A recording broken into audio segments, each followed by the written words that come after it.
mince! Oh la vidéo! Ah j'ai oublié, je me suis endormie. Bonjour à tous, j'espère que vous allez bien, c'est Instant Reptile. Et on se retrouve aujourd'hui pour une nouvelle vidéo. Ah, il faut que je trouve un sujet vite. Pour une nouvelle vidéo sur les reptiles. On va parler de quoi? Oh là là, je suis carrément. Ah bah tiens, on va parler du Pituophis Melanoleucus aujourd'hui. Alors j'espère que vous êtes chaud. Vous savez quoi? On va se faire une petite intro et moi je vais encore me reposer quelques minutes. Ouais, allez, à tout de suite.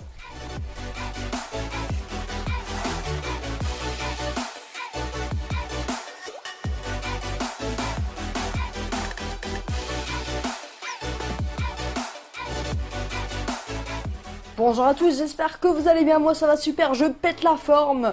Et aujourd'hui nous allons parler du Pituophis Melanoleucus. Alors la fiche espèce et je vais vous présenter mon Pituophis Melanoleucus qui se trouve juste derrière. Alors si vous trouvez le nom de l'espèce un petit peu bizarre, c'est bien dommage parce que vous allez l'entendre plusieurs fois dans cette vidéo.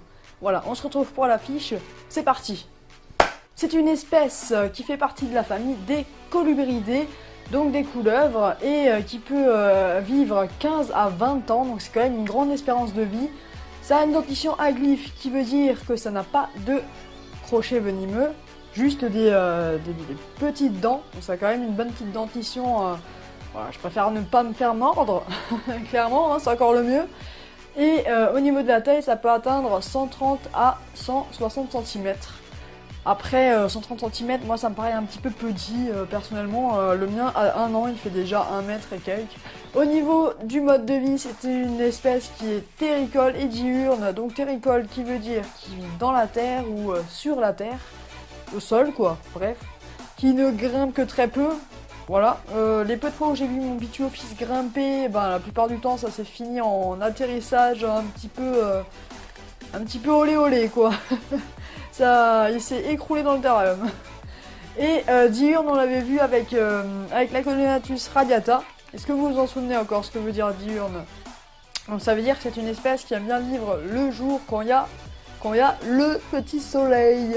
Voilà, je sais pas pourquoi je fais un soleil avec mon doigt, hein, mais c'est pas grave, j'ai l'air con, mais...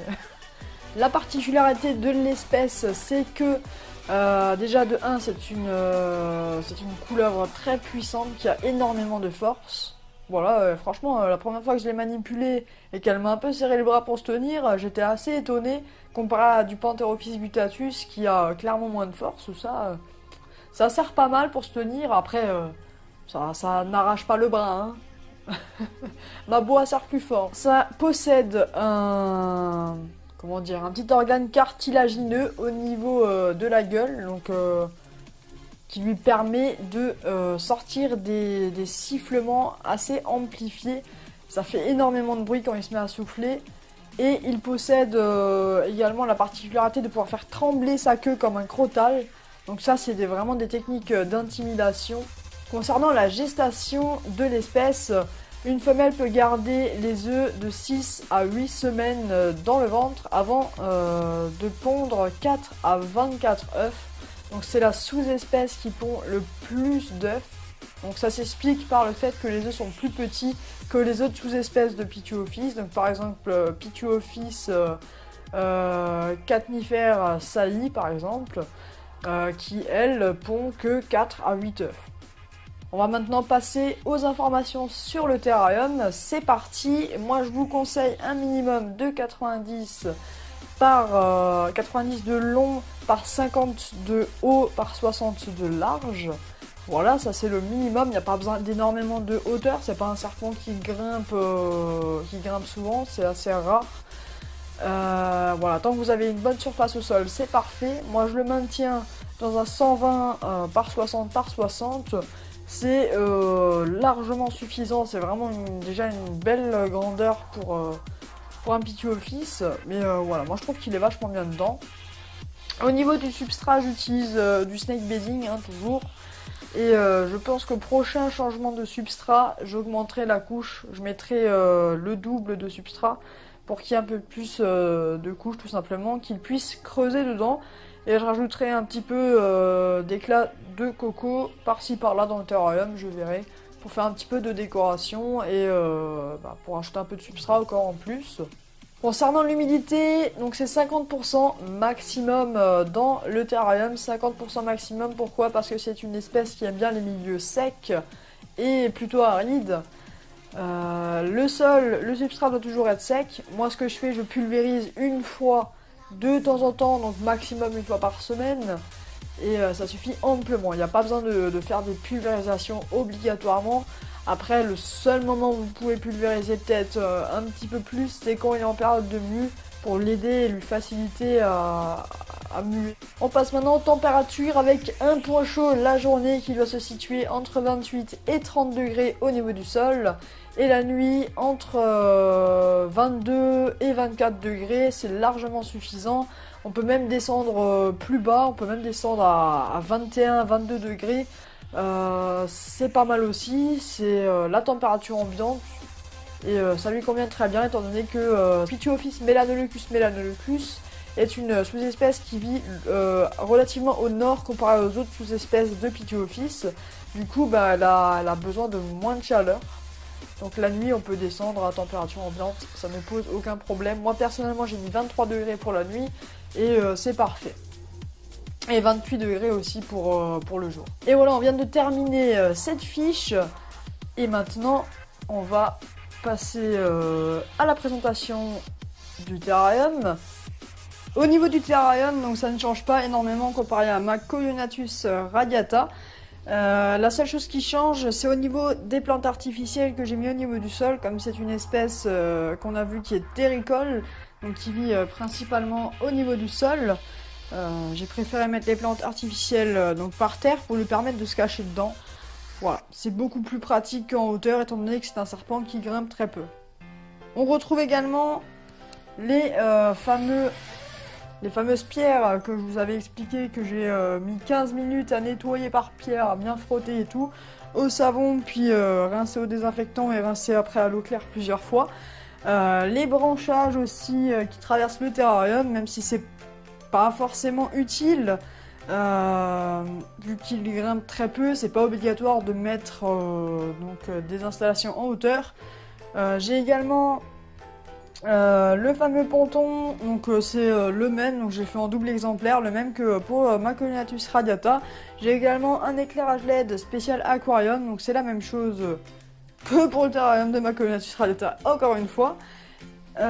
Également, aussi on retrouve la plaque de plexiglas qui surplombe le câble chauffant et ici une petite plante artificielle pour cacher le câble de la sonde du thermostat. Donc toujours un thermostat dans un terrarium, c'est on ne place pas juste un système de chauffage, on le couple à un thermostat pour éviter que ça chauffe trop et que ça brûle le serpent. Hop, on met un petit peu tout ça en place. Donc également on y retrouve deux cachettes, une au point chaud et une au point froid, ça c'est le minimum. Après moi les autres plantes servent également de cachette, tout ça. La gamelle d'eau bien évidemment, et j'ai rajouté quelques petites planchettes comme ça pour lui permettre de passer en dessous et de s'éclater. Ça a déjà bien marché, il s'en est déjà servi. Et voilà. Après, on y retrouve aussi les deux grilles d'aération, c'est le minimum, un côté gauche, enfin une grille côté gauche et une grille côté droite. On peut en rajouter plus, on peut mettre plus d'aération, j'aurais pu en mettre une seule côté, tout ça, mais bon, moi je l'ai reçu comme ça, j'ai monté le terrarium comme ça, et j'ai préféré ne pas en rajouter d'autres. Au niveau de la fermeture du terrarium, j'utilise un système à cadenas. Donc que je ferme à clé et que j'enlève. C'est une espèce qui a pas mal de force comme on a vu juste avant et qui serait capable de pouvoir ouvrir le terrarium en faisant coulisser les vitres. N'hésitez surtout pas si vous avez des questions concernant le terrarium de ma Pituophis, de mon Pituophis pardon, vu que c'est un mâle.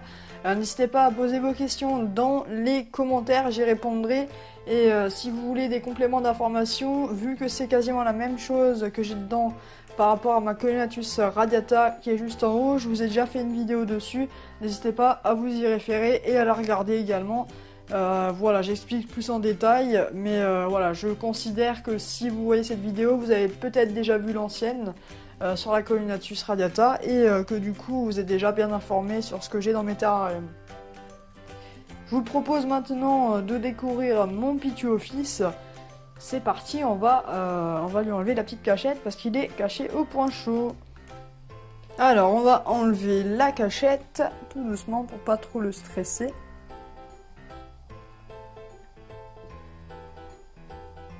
Voilà. Hop. On va sortir ça. Donc là, vous pouvez clairement le voir en train de dormir sous la cachette. Enfin, il était en train de dormir sous la cachette jusqu'à ce que je le dérange. Actuellement, il est un petit peu en boule. Je vais essayer de vous le filmer de plus près. On remarque très bien sa coloration blanc avec des taches noires. Donc c'est la coloration typique de la sous-espèce Pituophis melanoleucus melanoleucus.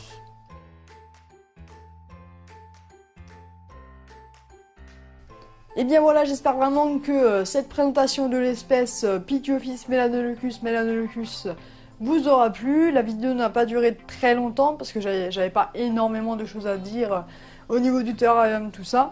Je vous ferai d'autres vidéos sur mon Pituophis melanoleucus melanoleucus par la suite, donc manipulation, nourrissage, etc., etc.